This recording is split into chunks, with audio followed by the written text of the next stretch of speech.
नहीं सहेगा हिंदुस्तान। इस मंच से हमारी मांग है, जो हमारी पार्टी हमारे अध्यक्ष ने करी है, अमित शाह हाथ जोड़ के माफी मांगे, इस्तीफा दे और ये जो दूसरा अक्षम्य अपराध किया है, इसके लिए बर्खास्तगी हो जिन लोगों ने ये किया है। मोदी जी को अगर थोड़ा सा भी बाबा साहब अम्बेडकर के बारे में श्रद्धा है तो रात के 12 बजे के अंदर वो निकाल देना चाहिए, वो ड्रॉप कर देना चाहिए। बाबा साहब भीमराव अंबेडकर पर दिए गए बयान पर इस बार खुद फंस गए हैं देश के गृह मंत्री अमित शाह। विपक्ष के हमले के कारण 24 घंटे के अंदर ही अमित शाह 11 साल में पहली बार सफाई देने के लिए मीडिया के सामने आए। विपक्ष के इस वार से बीजेपी में तगड़ी खलबली मच गई।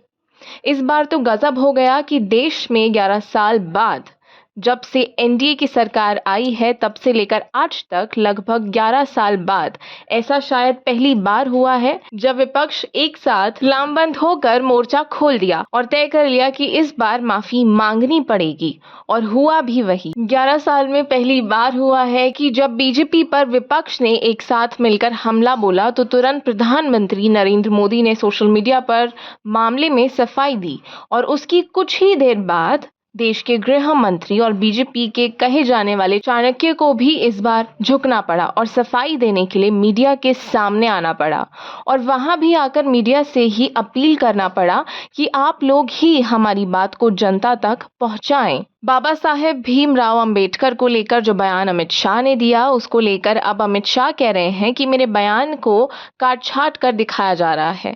सोचिए, वो बीजेपी जिसकी राजनीति ही 2014 के बाद से काट छाट कर बदनाम करने की रही हो, वो आज बयानों के साथ छेड़छाड़ की दुहाई दे रहे हैं। आज से शायद पहले ऐसा कभी नहीं हुआ है कि जब विपक्ष हमलावर हुआ तो बीजेपी को बैकफुट पर आना पड़ा। प्रधानमंत्री नरेंद्र मोदी से लेकर उनके सभी सांसद, विधायक समेत एक एक कार्यकर्ता डैमेज कंट्रोल में लग गए। लेकिन वो कहते हैं ना कि आप दूसरों के लिए गड्ढा खोदते हैं तो उसी रास्ते पर आप भी चपेट में आ जाते हैं। बड़े बुजुर्ग भी कह गए हैं कि शब्द संभाल के बोलिए, शब्द के हाथ ना पांव। एक शब्द है औषधि, एक शब्द है घाव। कमान से निकला तीर और जुबान से निकली बात वापस लौट कर नहीं आती। और यही कारण है कि अमित शाह इस बार विपक्ष के लपेटे में आ गए और ऐसा आए कि उन्हें भागते हुए जनता के सामने आना पड़ा। अब जरा सोचिए और समझिए भी कि जिस मोदी और शाह की जोड़ी का खौफ विपक्ष पर रहता था, विपक्ष छोड़िए, उनके ही सांसद और विधायक में रहता था, उनके एनडीए कुनबे में था, कि कभी भी उनके खिलाफ जाने की कोई कोशिश भी नहीं करता था।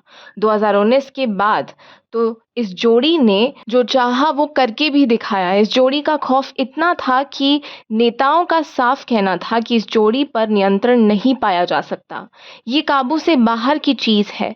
लेकिन समय बदला और देखिए कैसे आज जनता के सामने आकर इनको गिड़गिड़ाना पड़ा, क्योंकि अति आत्मविश्वास के कारण इनकी मंशा का खुलासा तो 2024 के लोकसभा चुनाव में ही जनता ने जान लिया था। उस समय 400 पार जाने का नारा देने वालों को जनता ने बहुमत से दूर कर दिया, क्योंकि संविधान में बदलाव की मंशा का खुलासा इनके ही नेताओं ने ओवर कॉन्फिडेंस में आकर कर दिया था। और शायद एक बार फिर अपने ओवर कॉन्फिडेंस के कारण ही आज बीजेपी के कथित चाणक्य भी लपेटे में आ गए। विपक्ष हमेशा से ही बीजेपी को आरक्षण विरोधी और संविधान विरोधी ही बताता आया है और उसे साबित भी करता आया है। और 2024 के लोकसभा चुनाव के बाद से ही बीजेपी लगातार विपक्ष के दावों और आरोपों पर खुद ही मोहर लगा रही है। और एक बार फिर से बीजेपी के चाणक्य ने फिर एक बार मोहर लगा दी।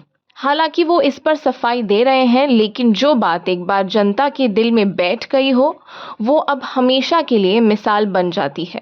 विपक्ष इसको लेकर बीजेपी को अब हमेशा ही टारगेट करेगा और बीजेपी को उस दौरान बैकफुट पर आना पड़ेगा। खैर, एक बार आप अमित शाह के उस बयान को सुनिए जिसमें उन्होंने अंबेडकर को लेकर बोला, और फिर उनकी सफाई सुनिए। अभी एक फैशन हो गया है, अंबेडकर अंबेडकर अंबेडकर अंबेडकर अंबेडकर अंबेडकर। इतना नाम अगर भगवान का लेते तो 7 जन्मों तक स्वर्ग मिल जाता। कांग्रेस ने सार्वजनिक जीवन में जो पद्धति की है कि बयानों को तोड़ मरोड़ कर पेश करना, हो हल्ला मचाना और भ्रांति खड़ी करना। पहले उन्होंने नरेंद्र मोदी जी के भी एडिटेड बयानों को सार्वजनिक किया। चुनाव जब चल रहा था, मेरे बयान को एआई का उपयोग कर एडिट किया गया और पूरे देश में इसको प्रसारित करने का घृणित काम किया गया। और आज अंबेडकर जी के लिए मेरी बात को तोड़ मरोड़ कर वो पेश कर रहे हैं।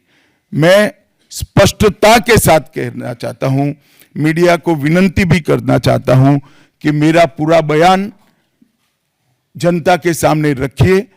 मैं वो पार्टी से आता हूं जो पार्टी कभी अंबेडकर जी का अपमान नहीं कर सकती। तो जैसे कि आपने सफाई सुनी गृह मंत्री की, अब आप याद करिए इस कार्यकाल में पिछली बार सदन में लोकसभा में नेता विपक्ष राहुल गांधी ने हिंदुओं को लेकर एक बयान दिया था।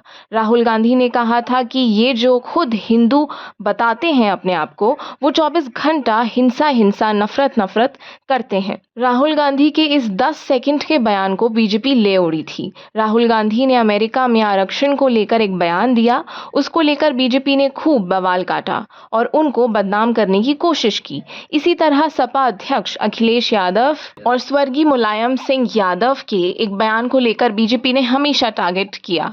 यही कारण है कि विपक्ष ने भी ठान लिया और उन्हें ही हथियार से उन पर वार कर दिया।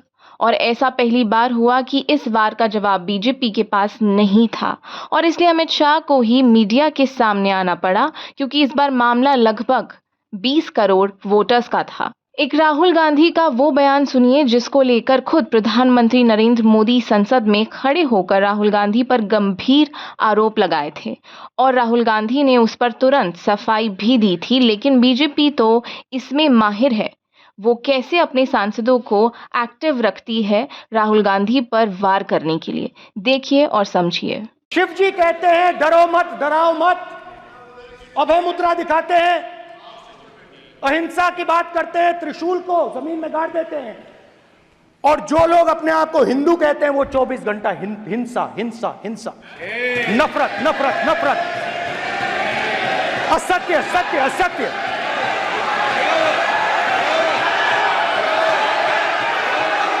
आप हिंदू हो ही नहीं।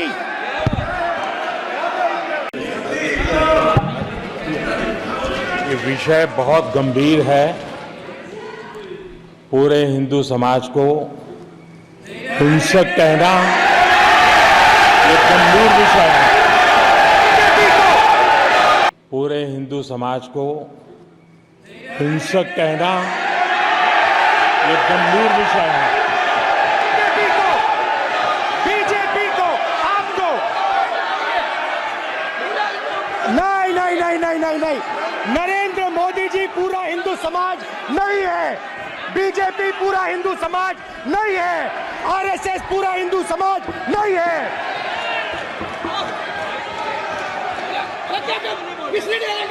अब आप समझिए कि बीजेपी जो खुद दूसरों के साथ इस तरह का खेल खेलती हो, वो आज इसी बात की दुहाई देते हुए फिर रही है। बीजेपी के आईटी सेल ने राहुल गांधी, अखिलेश यादव, केजरीवाल समेत तमाम विपक्ष नेताओं की छवि खराब करने के लिए ना जाने कितने फेक वीडियो और बयानों को तोड़ मरोड़ कर फैलाकर विपक्ष को जनता की नजर में गिराने की कोशिश की है। लेकिन आज जब वही हथियार उन पर इस्तेमाल हो रहा है तो वो परेशान हो रहे हैं। लेकिन बड़ी बात यह है कि गृह मंत्री ने इस बयान पर एनडीए के दोनों साथियों की पार्टी की तरफ से कोई बयान नहीं आया, और तो और गृह मंत्री के इस बयान पर बसपा सुप्रीमो मायावती का कोई बयान नहीं आया, जबकि बाबा साहब को लेकर मायावती कभी समझौता नहीं करती थी। लेकिन इस बार उन्होंने भी बोलने से ज्यादा खुद को शांत रखने में खुद की बेहतरी समझी। और आप हमसे जुड़े रहने के लिए सब्सक्राइब करें YouTube पर, फॉलो करें Twitter पर और लाइक करें Facebook पर। और ज्यादा जानकारी के लिए आपको टाइप करना होगा सिर्फ न्यूज़ नशा।